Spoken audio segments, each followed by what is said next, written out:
So that is exactly what I did. I asked ChatGPT, based on the federal interest rate, what should the Fed's customer success strategy be? And the very first line back is, this is a beautifully weird question, but let's roll with it.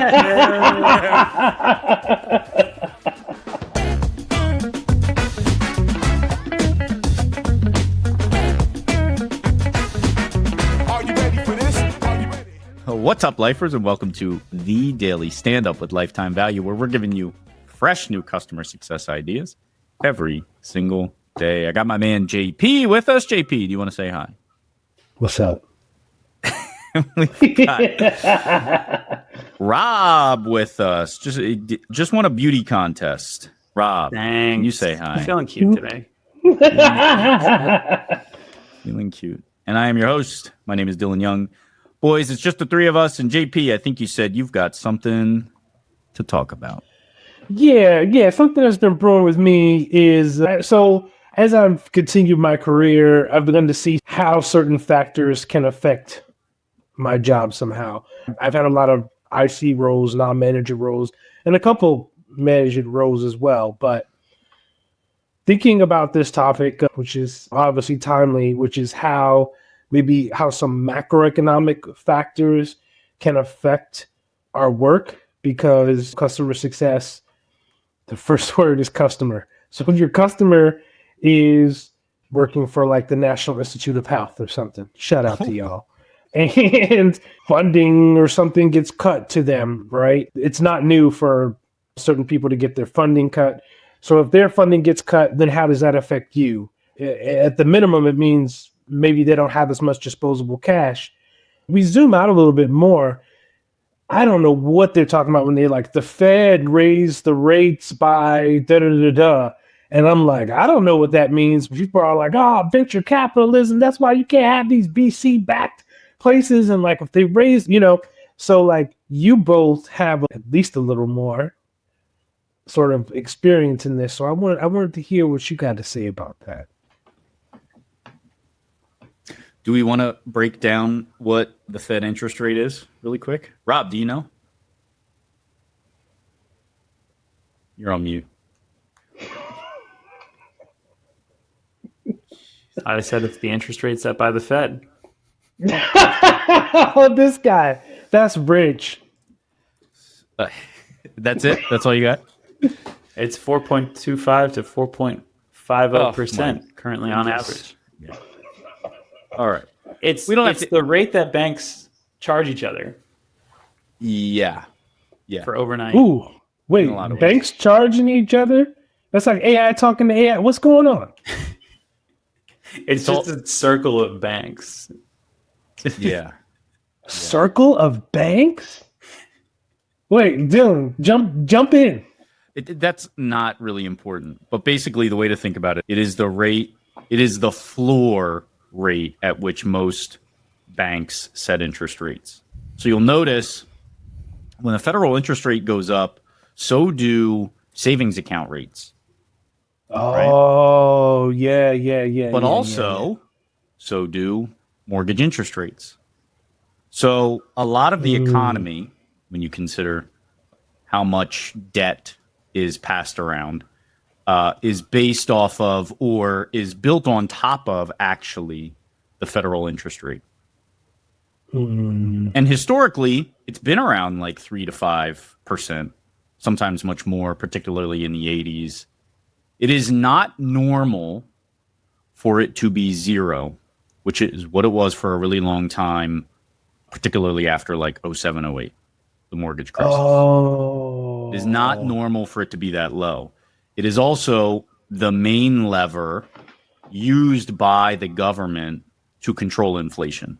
It's really one of the only things that they can do to manipulate inflation. They can't do anything about jobs necessarily unless they sign bills for like infrastructure plans and things like that. The only thing they can do is control the cost of money, basically. The cost of money. Interesting, right? Yeah. Cool. All right.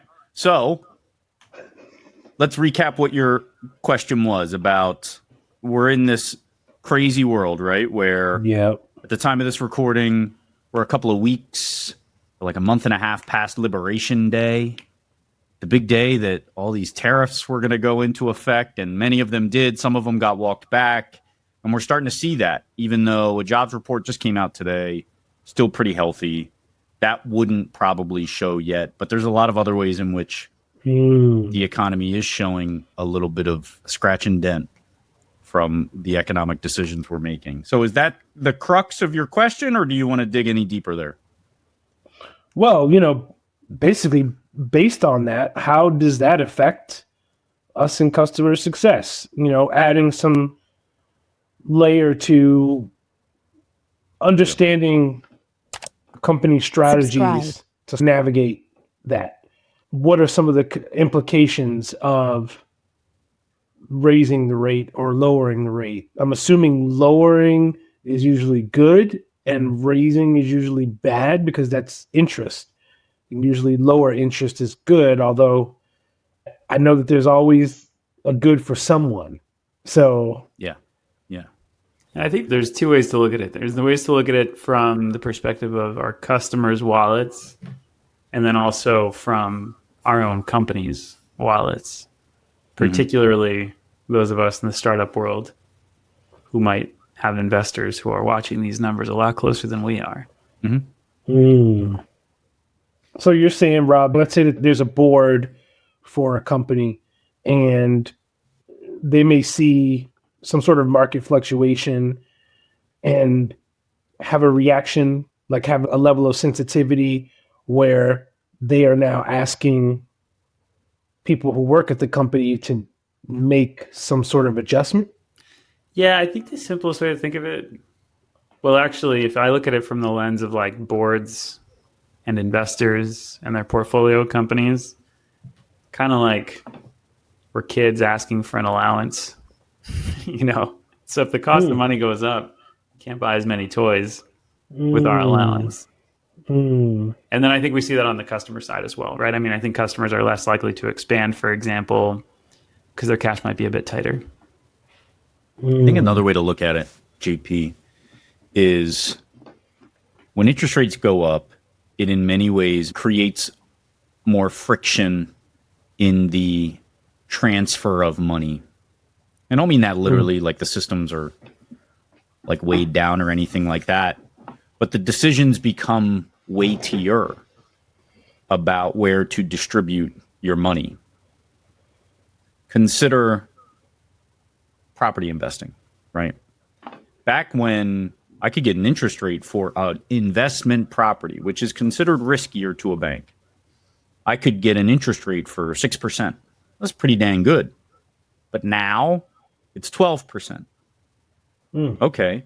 Well, all that cash I was getting ready, and I had to deploy that cash because interest rates were so low, savings accounts were at 0% interest. I couldn't make any money parking my cash. But other opportunities arise when interest rates go up. So as I said before, I could now park all that cash in a savings account because that's getting 5-6%. That's not the same return I could get for a more risky investment like a property, but it's better than nothing. And so you can start to see how the scales move in that way. This is also why we talk about the zero interest environment, right? Or we talk about it nostalgically now because it no longer exists. In many ways, you think about a lot of like VCs, not all of it, but a lot of their cash comes from debt. Maybe not directly, but maybe their limited partners, the cash they're putting into those VCs could be coming from debt. But now debt costs more money. They need a greater return. So when they give it to the VC, they put stipulations on it.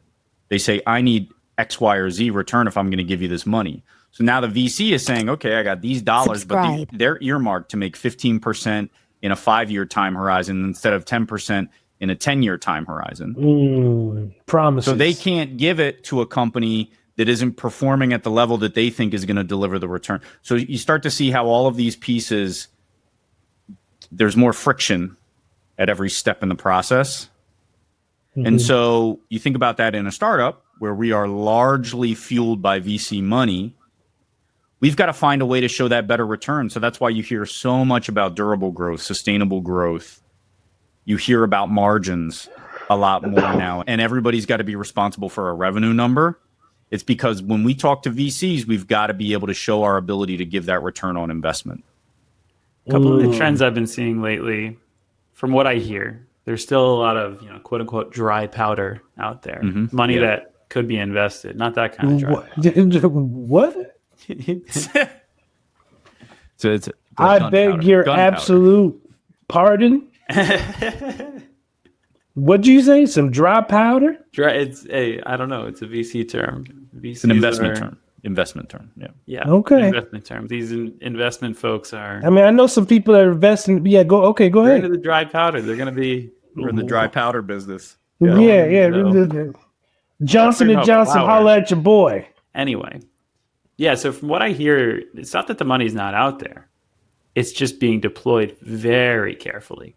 So they tighten the strings on the purse. Got it. So I think, investors are looking for things that they'd consider a more proven bet. Yeah. More proven bets, rather. It used to be the case that you could raise $1 million on a slide deck. For the better part of the last decade or so, say for the last few, 2 or 3 years, you could raise $1 million on a deck. And no product, no team, a couple of founders, and an idea and a story. And to be honest with you, I don't think that was ever really sustainable anyway. Yeah. I don't know if it'll bounce back to that. I still think it's a good time to be a software business and to start a software business. I think the expectations are still just higher. And what it means for us in customer success specifically, not just from the founder lens, is that, as Dillon was saying, the onus on us to prove ROI is just so much higher. Here's an interesting counterpoint, though. Consider it's harder to make $1 million off of a slide deck, but it's way easier to build now. You think about all of these AI tools that could, let's be a little bit cavalier with the example, but you could take that slide deck, punch it into ChatGPT, and it could create an MVP of a software for you easily.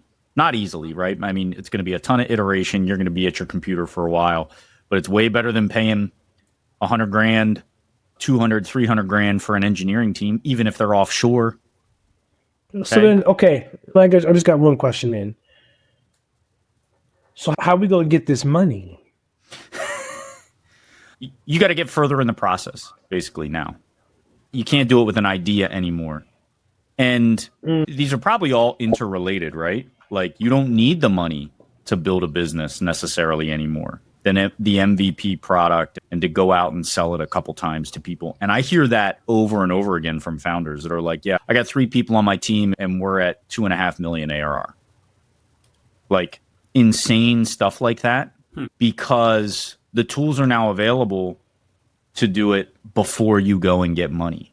And it's probably better for both sides. Founders don't want to give away their ownership of the company. They need to in order to grow, and to grow at a rate that they can outrun the competition that they know or assume is out there or is coming. You don't necessarily need that anymore. So Rob, you're in the consultant space. What are you going to do that the AI consultant cannot do? What's to say I'm not the AI consultant? I mean, honestly, a lot of value that I can provide my customers is to bridge the gap between this scary, rapidly changing world of AI, where they're like, I know stuff is changing. I know I have to pay attention to it. I don't know where to start. I need a tutor. So I can bridge the gap between the world where they're like, I've got this pain that the world is moving beneath me faster than I can keep up with. Oh, and guess what? I've got this 9 to 5 with customers yelling at me. How am I going to take the time to go do my research on the latest and greatest tooling when I'm living firefighting every day? Help bridge the gap between that world and the world where I personally can help hold people accountable and say, we're going to set up a schedule, a syllabus, a calendar of learnings that we're going to go through, and a method that we're going to go through so you can learn, here's how AI affects my support function. Here's down to every basic, like this is what it means to deflect a ticket and how that workflow works, how to measure it at scale, how to implement it. Then we move into how to implement AI in onboarding, how to implement AI in health scoring, how to implement AI in expansion or referrals or advocacy, that kind of thing. So basically, like my goal is actually to be the vehicle by which people can move elegantly with that change and in an affordable way. I think so. You're serving the human, not necessarily the problem. Yeah, You serve the human to help them solve the problem, which is great because sometimes you can give a human a tool to solve a problem, but then they still have an incline with how do I use this tool? What's the best way to use this tool? But if we come to serve, the human can then use the tool more effectively. Go ahead, Dillon. I mean, step on you. Well, I think so. There's definitely a part of it that is the rigorous approach that Rob is describing. But I think another piece of it is still today, even with the most advanced models that we have at our disposal as consumers, AI still requires input. And in many ways, what founders actually lack is understanding what all the inputs need to be. And that's where you need a subject matter expert in a lot of ways. You cannot extract, it's like energy. You got to give energy to get energy. And I mean that literally in like a physics way, not anything spiritual or hippy dippy. If you don't give the information to the AI, it can't give it back to you. So unless you know how to describe your scenario and you know how to describe exactly what you need from it, and you also give a modicum of guardrails around your scenario, AI cannot answer your question. And that's where subject matter experts like consultants still live and always will. I mean, that's what a consultant does. And this is why we can't just rely on plugging in the federal interest rate to some sort of AI machine and having it deliver a customer success strategy, right? We still need folks to go out there. I want to try that. You know, I mean, let's do this. Because the part of my interest in this topic is contextualizing like what we're actually dealing with. You know, people sometimes have something on the surface that seems to be the issue. And there's a whole lot of talking on the surface.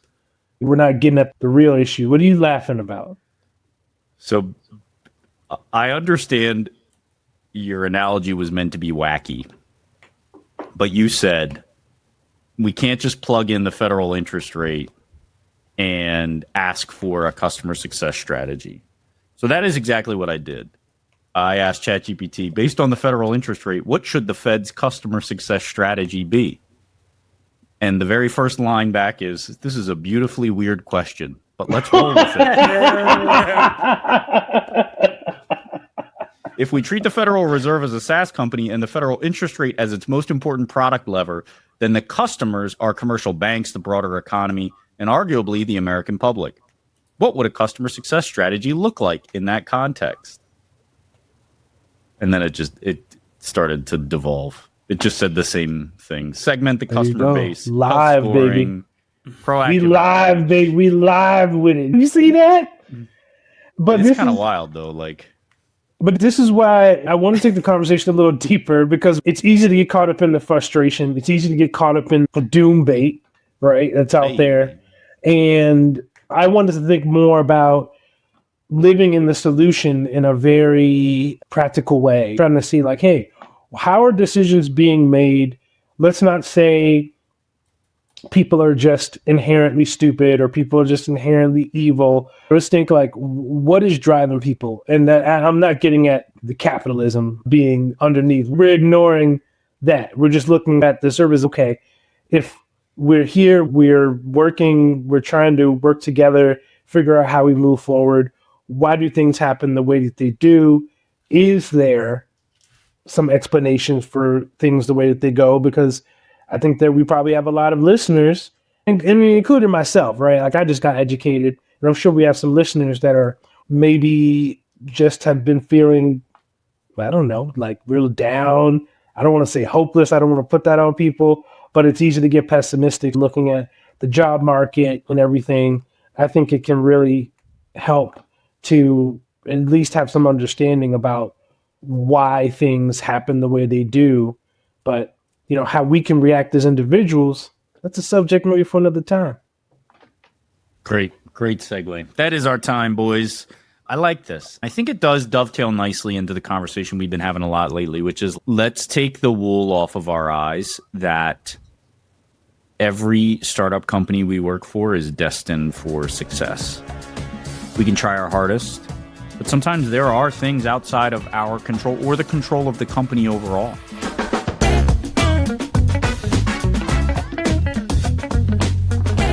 You've been listening to The Daily Standup by Lifetime Value.